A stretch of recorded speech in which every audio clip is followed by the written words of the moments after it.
tudo bem? Esse DVD faz parte de uma trilogia. Como administrar melhor a si mesmo, a produtividade e a lucratividade. A si mesmo através da excelência executiva. A produtividade através da liderança produtiva.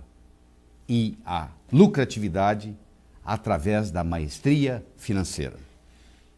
Então vamos começar.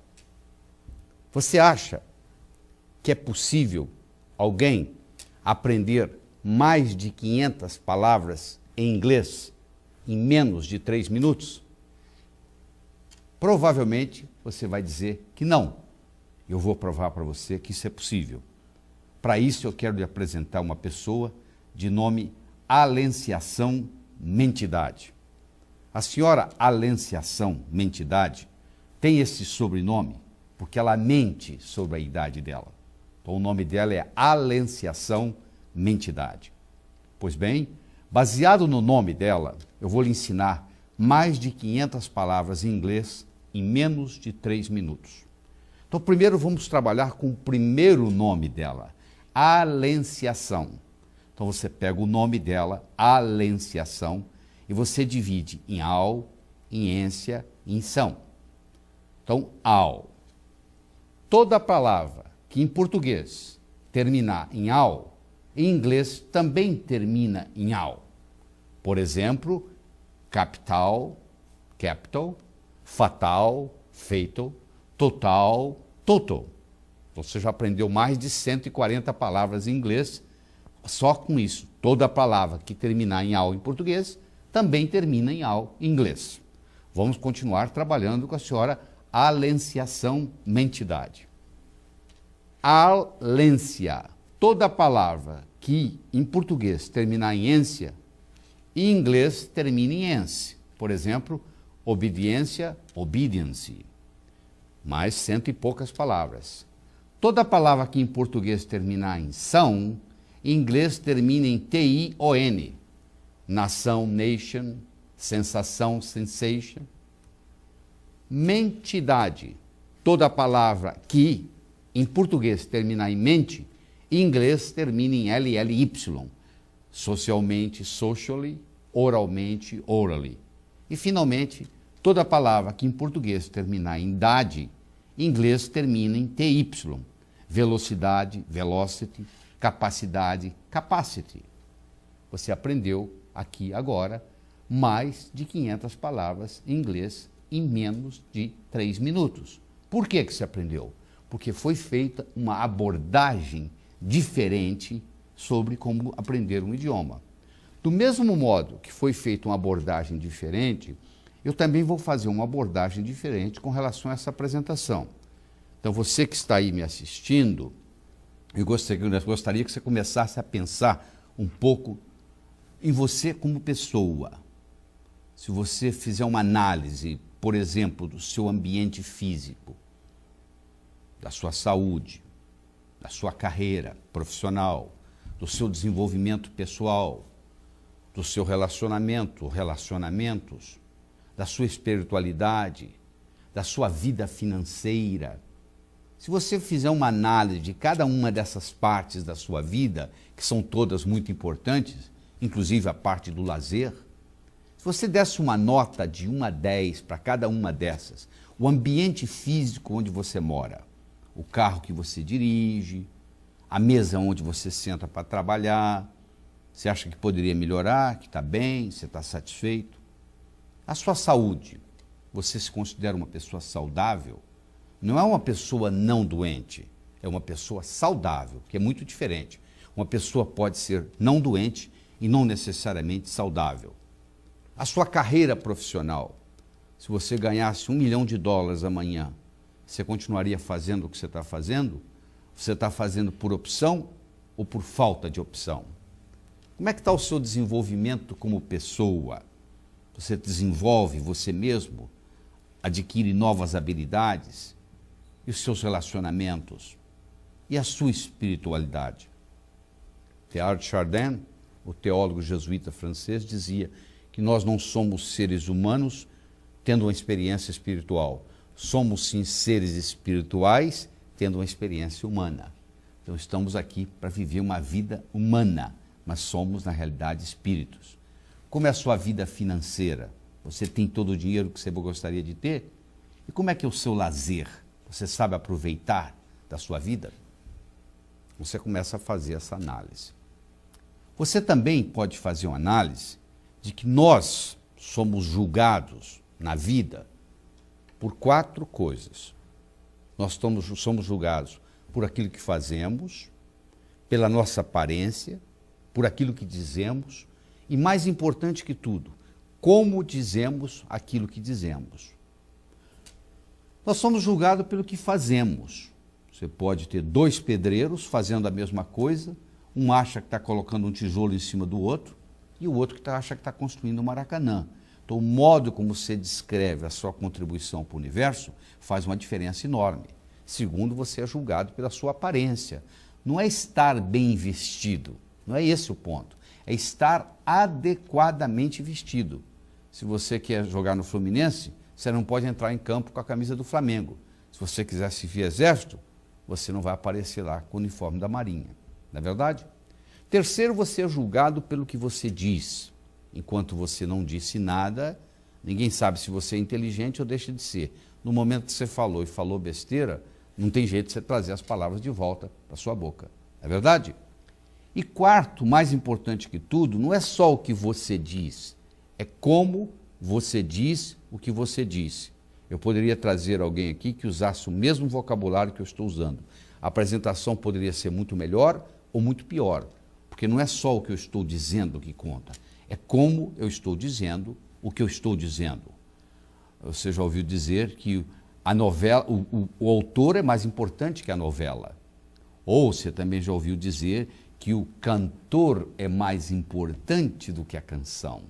Se você tem uma canção que você gosta, cantada pelo seu cantor favorito, aquela mesma canção cantada por um cantor que você não gosta, não vai ter o mesmo impacto. Não é verdade? Muito bem. Então vamos continuar aqui. Você tem que descobrir na sua vida um diferencial, porque todo mundo quer melhorar, todo mundo está competindo. Agora, eu quero saber qual é o seu diferencial, qual é o que eu chamo o seu burrinho de carga, o que é importante, em que você vai capitalizar, quais são aquelas suas qualidades que nasceram com você. Você tem que capitalizar no que você é bom, não nos seus pontos fracos. Se você capitalizar nos seus pontos fracos, você vai ficar a vida inteira tentando fortalecer os seus pontos fracos. Agora, se você capitalizar naquilo que você é bom, nisso você vai se destacar. Então você vai nos dizer agora, pensando aí, assistindo esse DVD, se você pudesse descrever 5 qualidades a seu respeito, quais seriam? Porque você só vai mudar, você só vai modificar se você capitalizar dessas qualidades. E a tendência nossa é estar sempre num processo de crescimento. Eu nunca encontrei ninguém que viesse ao meu curso e dissesse: doutor Lair, eu estou aqui porque eu sou bom demais e quero piorar um pouco. Sempre as pessoas querem melhorar. Então eu vou dar um modelo para você de mudança. Eu vou dar para você aqui o alfa, o beta, o gama, o delta e o novo alfa. Vamos estudar isso. O que é alfa? Alfa, quando você está bem, está tudo funcionando bem na sua vida. Então você está em alfa. Não tem nada a ver com as ondas cerebrais. Isso é uma classificação de estágios de mudança. Então está tudo bem na sua vida, você não quer nem mudar, você está na sua zona de conforto. Aí ocorre na sua vida uma dissonância. O que é uma dissonância? Ocorre uma coisa inesperada. Alguma coisa que não lhe incomodava, não estava lhe incomodando, porque não existia, e de repente passou a lhe incomodar. Então isso é o beta da história. É o problema que surge e cria em você uma dissonância.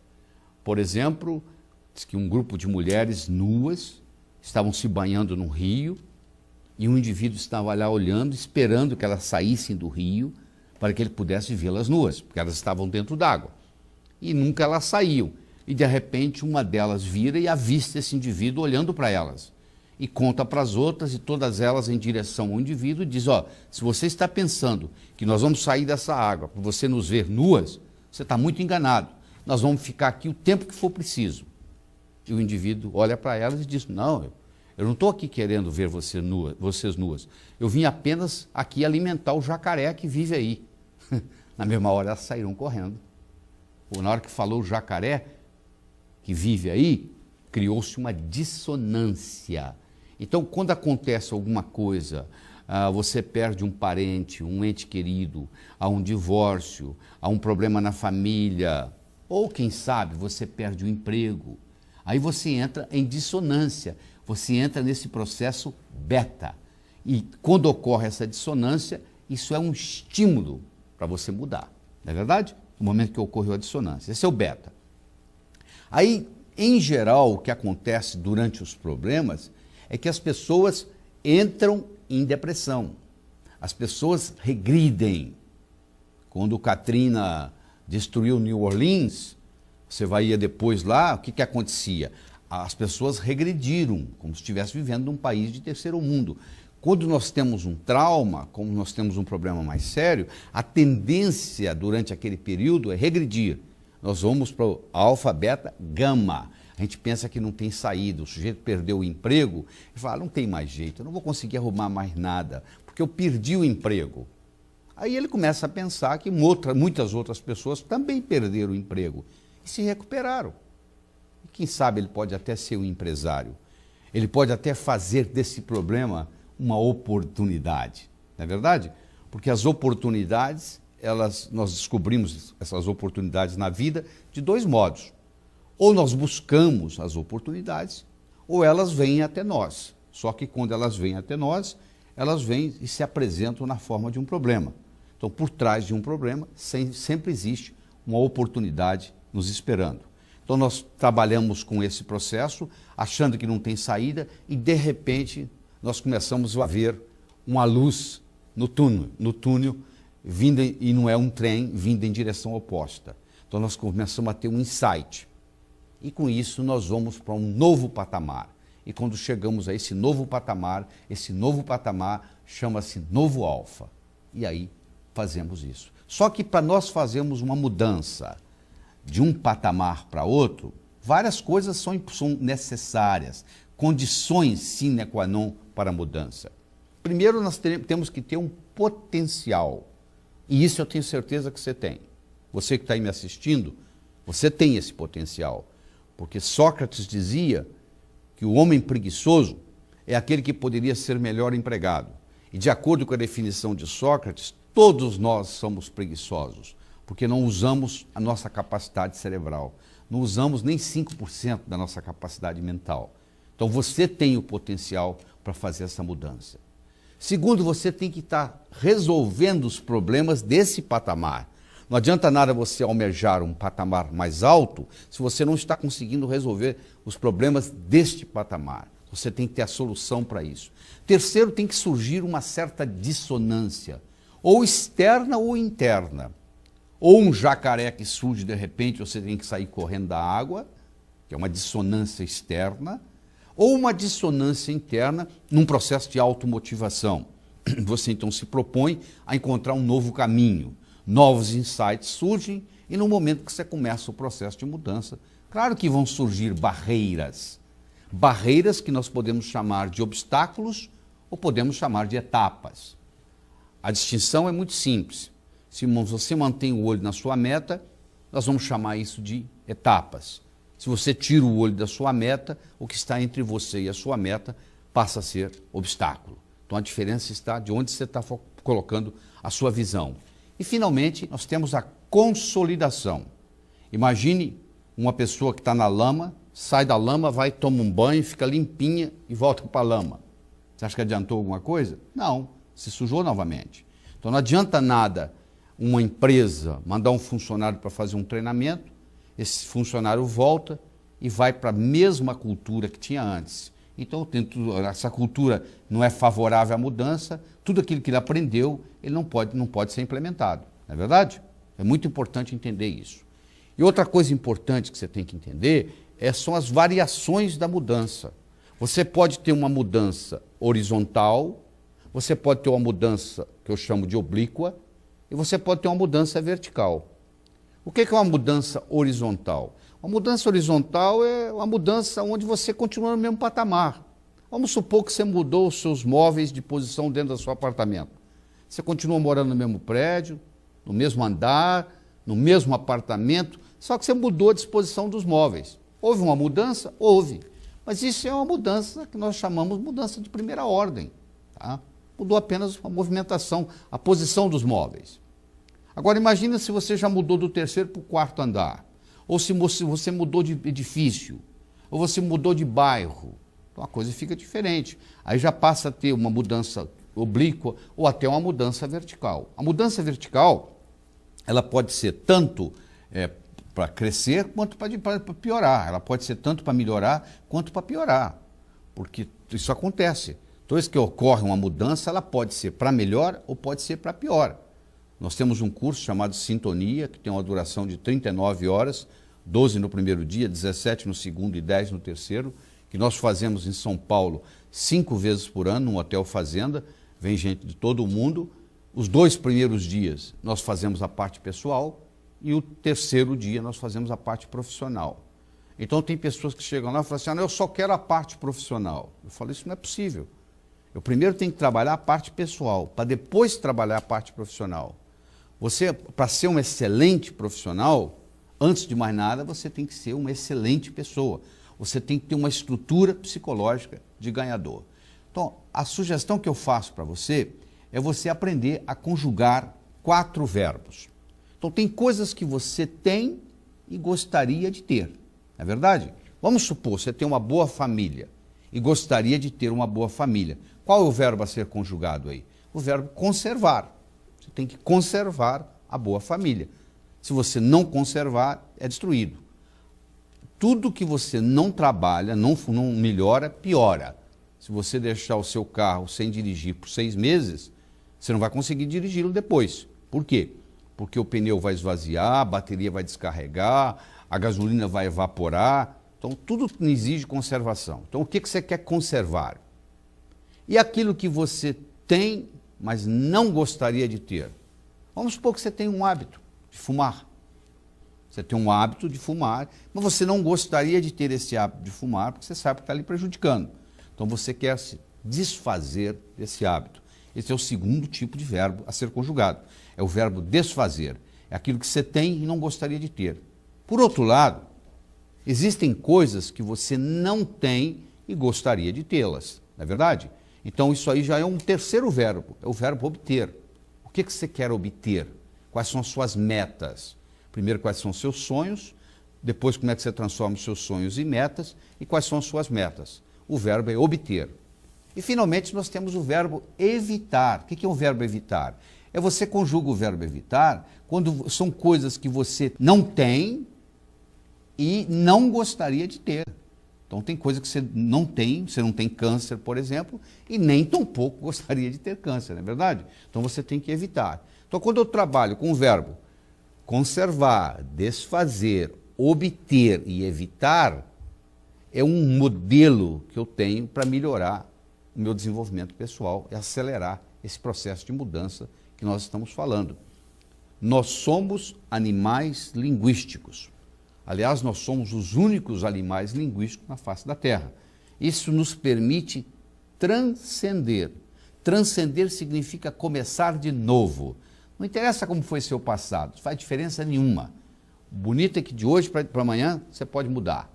Então, para você transcender, 3 coisas são necessárias. Primeiro, você tem que fazer escolha.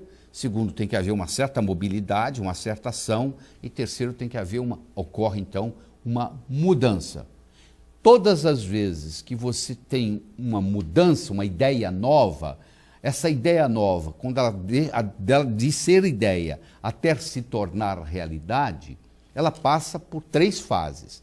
A primeira fase é a fase da germinação. Você teve uma ideia, olha que bonita essa ideia. Tem gente que fica até sem dormir, de tão forte que é a ideia, esperando chegar segunda-feira para começar a trabalhar na ideia. Você já teve uma ideia assim? Onde você não consegue nem dormir, esperando chegar segunda-feira para implementá-la. Então é a fase da germinação. Aí você começa uma segunda fase, que é a fase da assimilação. Roma não foi construída num dia. Você não planta uma semente hoje, ela vira planta amanhã. O amanhecer só vem depois da noite toda ter passado. Então vai ter um momento que você vai ter que trabalhar naquilo, parece que não está acontecendo nada, mas de repente surge a plantinha. E finalmente você tem que concluir. Então essas três fases são importantes na sua vida. Você germina, você assimila e você conclui. Toda vez que você assimilar alguma coisa, você germinar, todas as vezes que você germinar alguma coisa e não concluir, você paga um preço por isso. Custa a você alguma coisa. Porque se você germinou e não concluiu, no seu cérebro gera uma unidade de atenção e essa unidade de atenção toma energia. Então, se eu falar que eu vou estudar inglês e eu não estudar inglês, eu pago o preço por isso. Entendeu? Então, você tem que cumprir a sua palavra, não é pelos outros. Você tem que cumprir a sua palavra por você. Nós que trabalhamos, queremos, na realidade, três coisas. Primeiro, queremos nos autorrealizar. Autorrealização. Se oferecer para você dobrar o seu salário e você ter que vender pipoca na rua, não tenho nada contra o pipoqueiro. Mas você não vai querer vender pipoca e se autorrealizar. Você vai dizer, depois de todo esse treinamento, seria um desperdício eu ir vender pipoca na rua. Então você quer se autorrealizar. Segundo, você quer uma boa remuneração.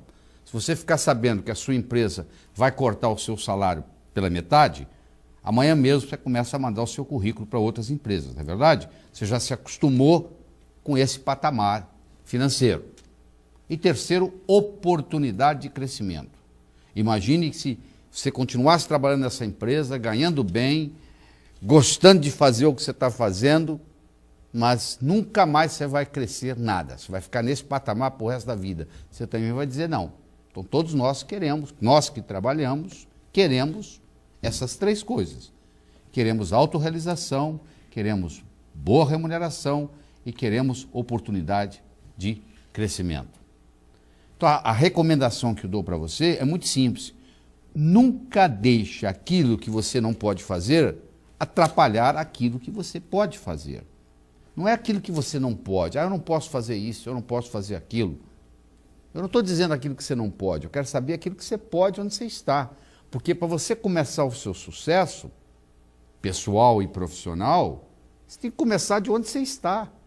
Não é verdade? É de onde você está mesmo, é aí no fundo do seu quintal.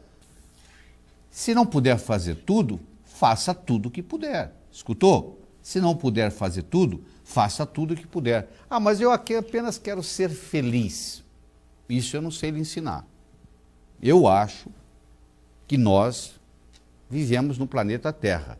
Isso aqui não é paraíso. Cada um tem que enfrentar os seus monstros e uns têm uns monstros maiores que outros. Eu não sei quais são os seus problemas, mas você tem os seus problemas e tem que enfrentá-los. Agora, você vivendo no planeta Terra, querer ser feliz 24 horas por dia, 365 dias por ano, eu acho que é querer demais. Isso é praticamente impossível. Por outro lado, estar feliz é possível. Qual é a diferença? Quando que você está feliz? Quando você está vivendo o aqui e agora. Toda vez que você estiver vivendo o momento, você está feliz. No momento que você começou a pensar no que aconteceu ontem, ou começou a se preocupar com o que vai acontecer amanhã, aí você sai do momento. Aí a sua felicidade também desaparece.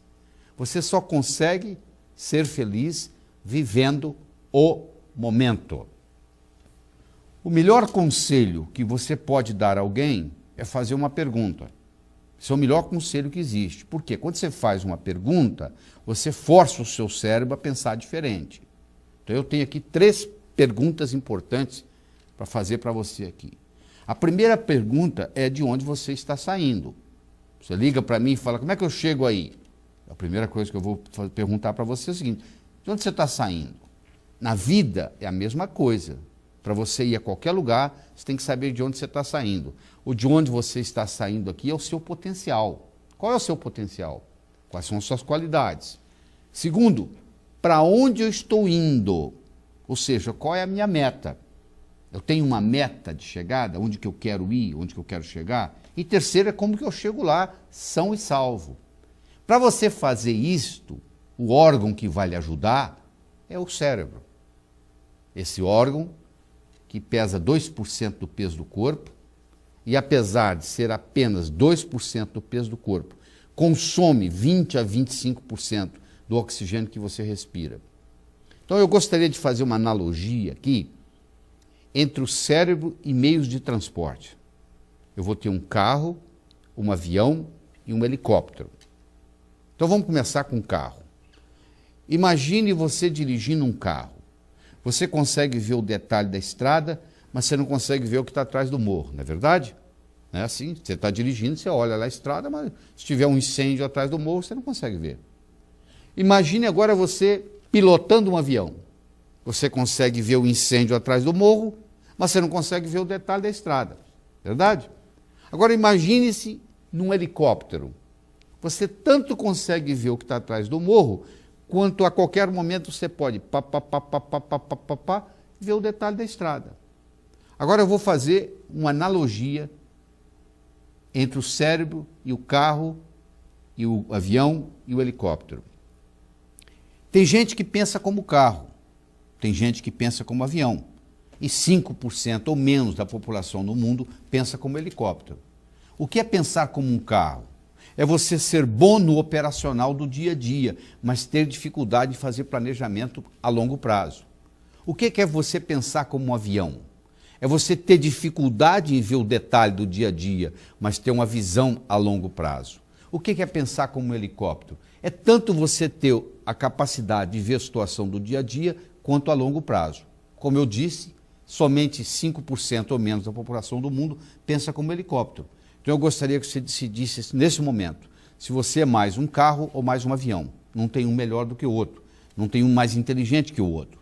Então, mas você precisa saber se você é mais aquele tipo de indivíduo que gosta do operacional e gosta de deixar o planejamento para outros, ou você é o tipo de pessoa que gosta de fazer o planejamento a longo prazo e gosta de deixar o operacional para outros.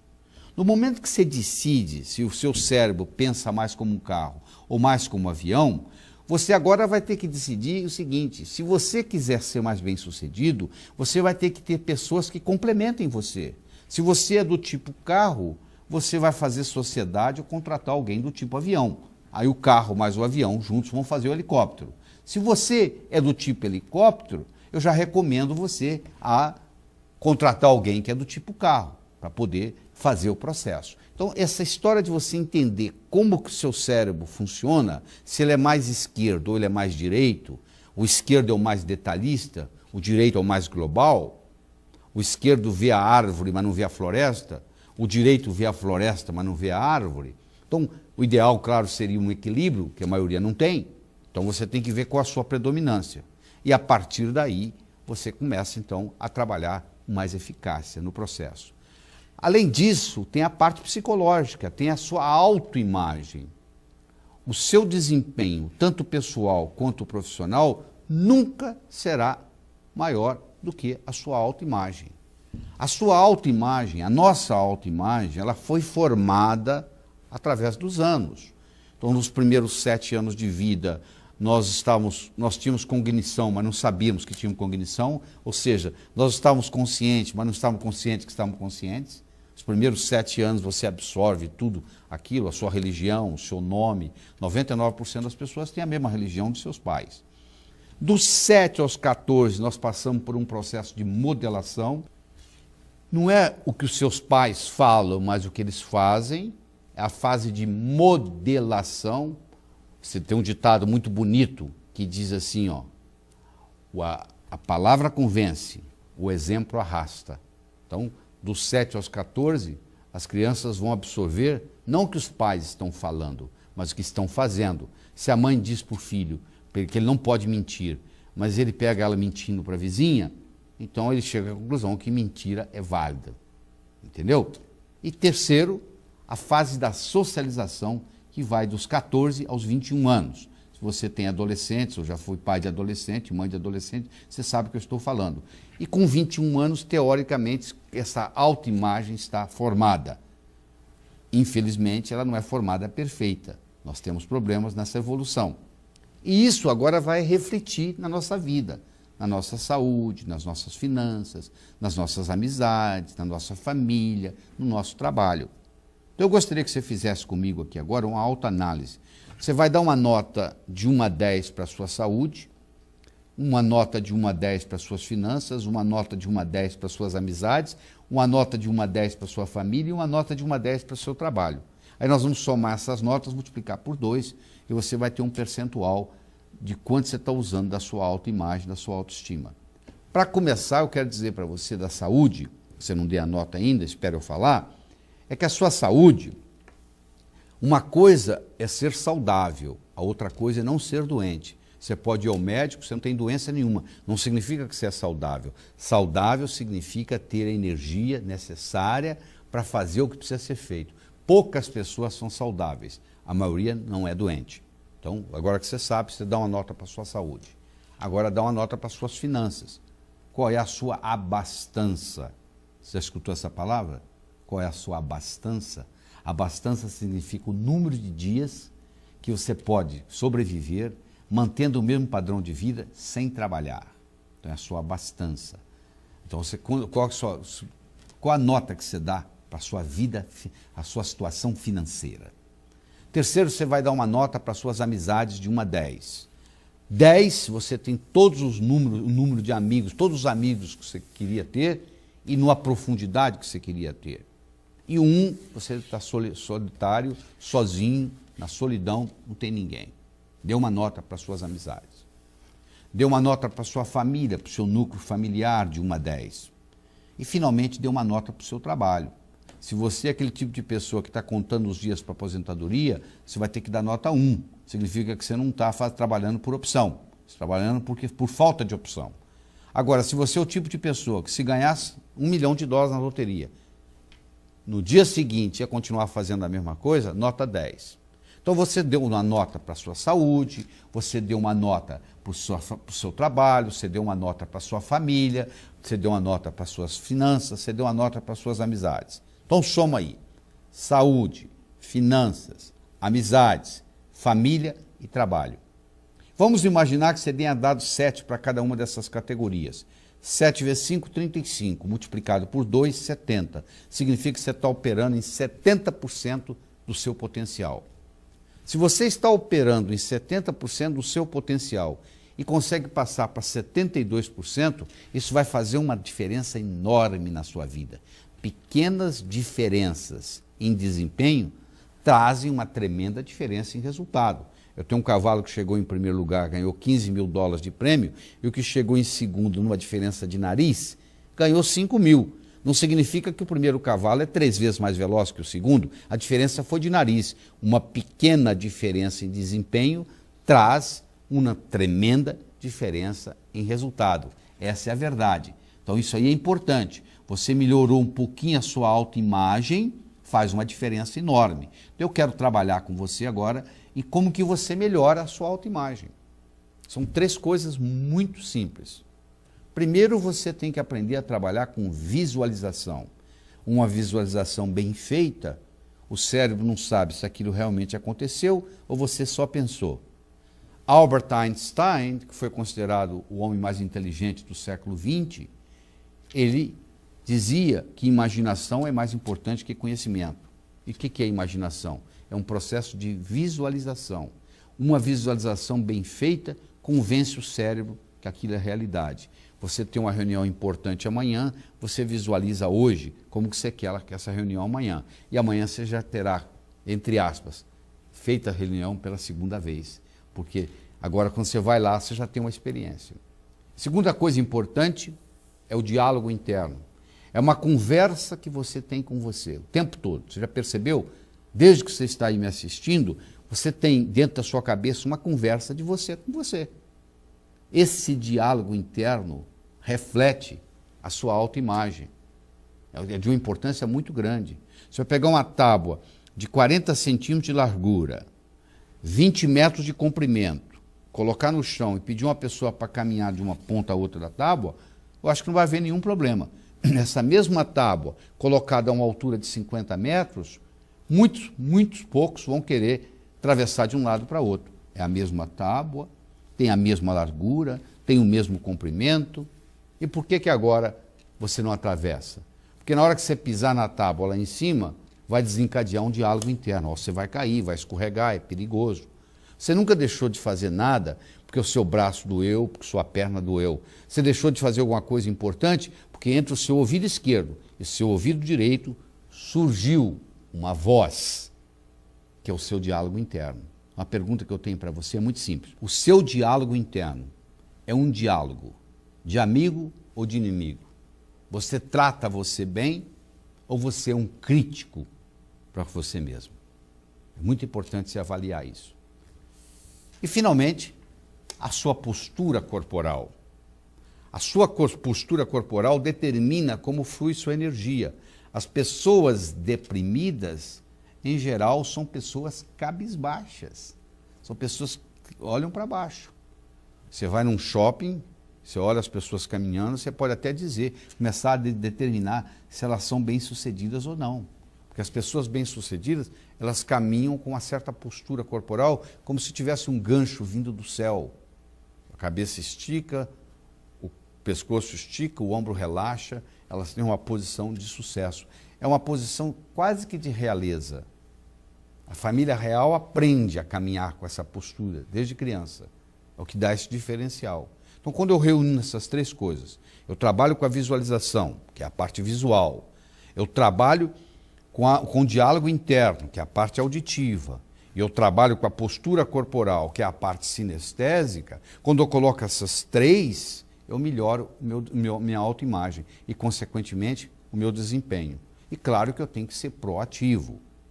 A analogia que eu faço é muito simples. Compare um termômetro com o termostato. O que o termômetro faz? O termômetro mede a temperatura. Você coloca o termômetro no meio ambiente, o termômetro vai dizer que temperatura que está ali, não é verdade? Isso é o termômetro. Agora, o termostato, não, o termostato é diferente. O termostato muda a temperatura. Se eu vou num ar-condicionado e coloco 21 graus Celsius, em poucos minutos, em poucas horas, aquele ambiente vai se tornar 21 graus Celsius, independente do que está lá fora. Então, olha que diferença, o termômetro mede, o termostato muda. Então, o indivíduo proativo, ele muda a circunstância, enquanto que o indivíduo reativo, ele se adapta à circunstância. Ele encontra as circunstâncias e vive dependendo das circunstâncias. Então, as pessoas bem-sucedidas, que sabem administrar a si mesmas, são pessoas proativas. Então, você tem que perguntar o seguinte: como que eu posso ser mais proativo no meu dia a dia?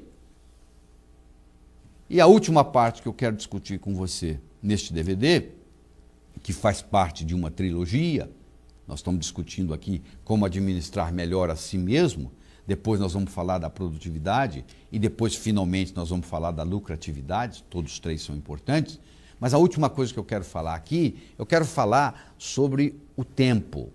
Então, você imagina uma ampulheta, que é um relógio de areia, e eu quero que você imagine, tem areia que ainda não caiu, areia que está caindo, é a areia que já caiu.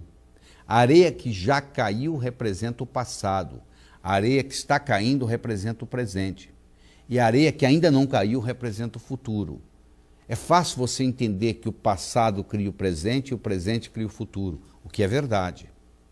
Mas também é verdadeiro que o futuro cria o presente e o presente recria o passado.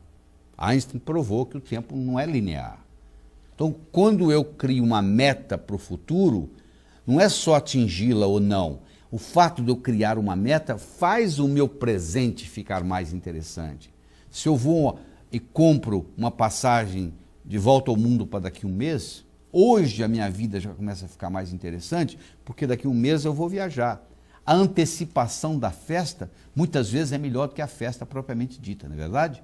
Então é muito importante você entender isso.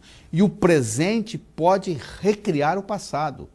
Não o que aconteceu, mas a interpretação do que aconteceu.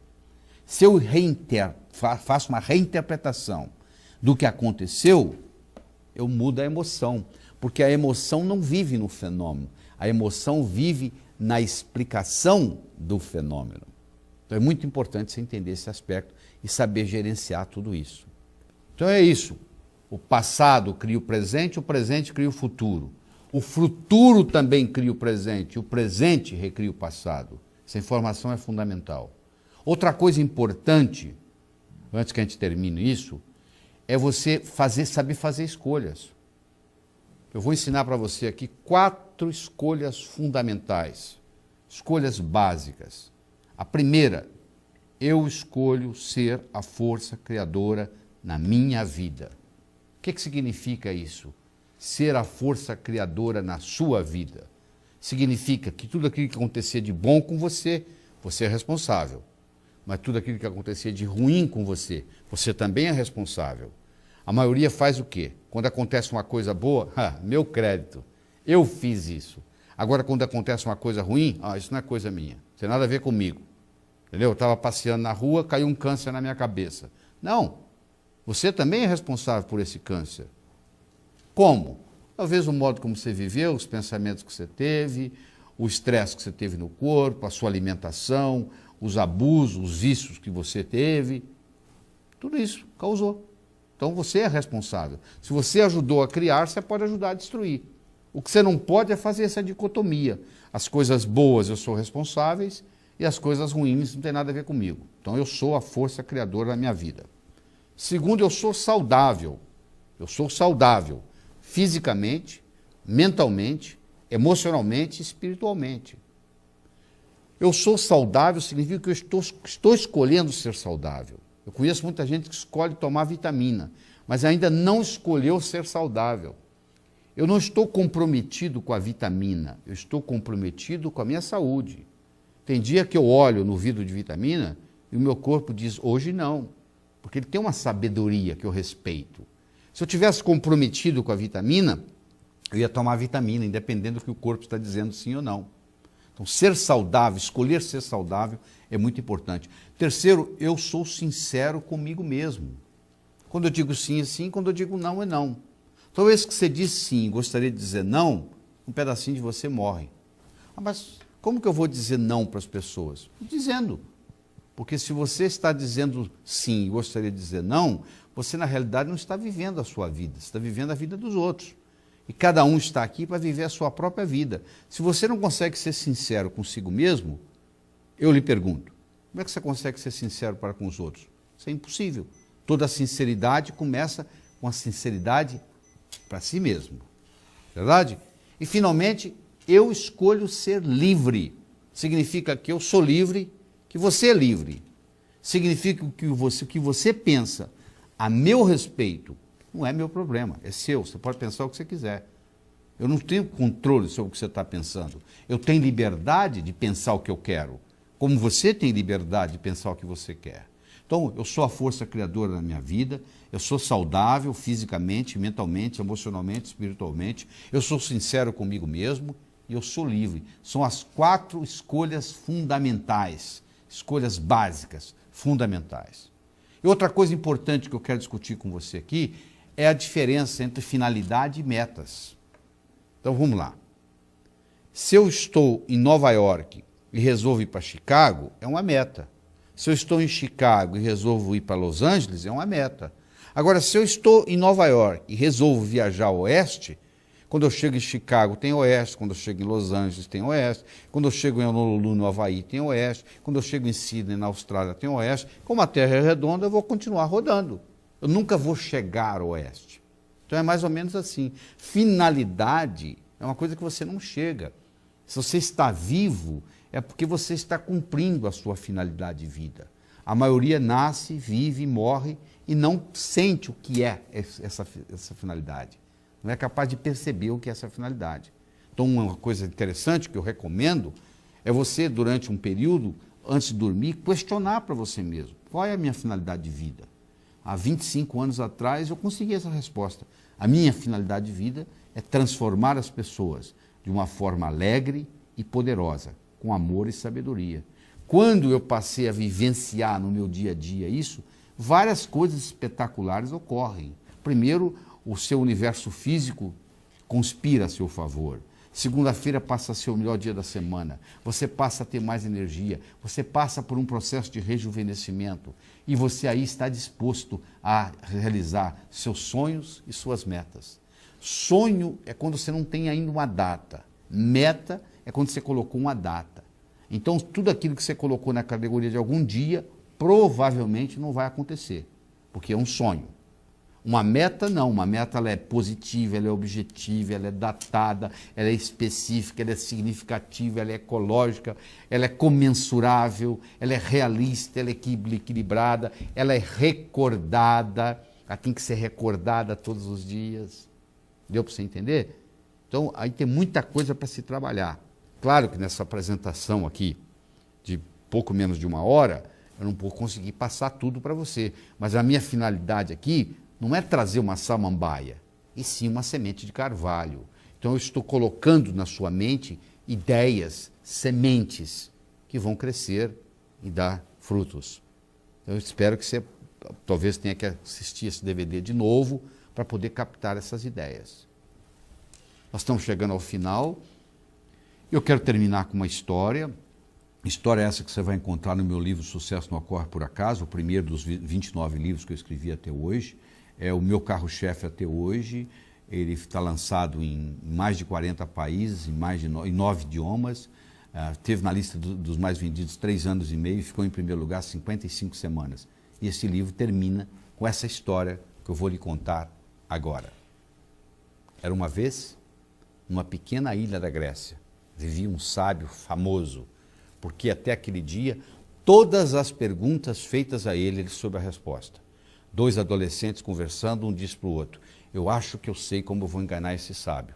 Eu vou esconder um passarinho nas minhas mãos, vou levar até ele e vou perguntar se está vivo ou morto. Se ele falar vivo, eu vou espremer e deixar cair morto nos pés dele. Se ele falar morto, eu vou abrir as mãos e deixar o passarinho voar. Não interessa o que ele responder, ele vai errar. O jovem colocou o passarinho nas mãos, levou até o sábio e disse: diga-me, sábio, o passarinho nas minhas mãos está vivo ou morto? O sábio olhou para ele e disse: meu jovem, a resposta está nas suas mãos. Você que está aí me assistindo, eu vou lhe dizer a mesma coisa. O seu sucesso, tanto pessoal quanto profissional, esteve, está e sempre estará nas suas mãos.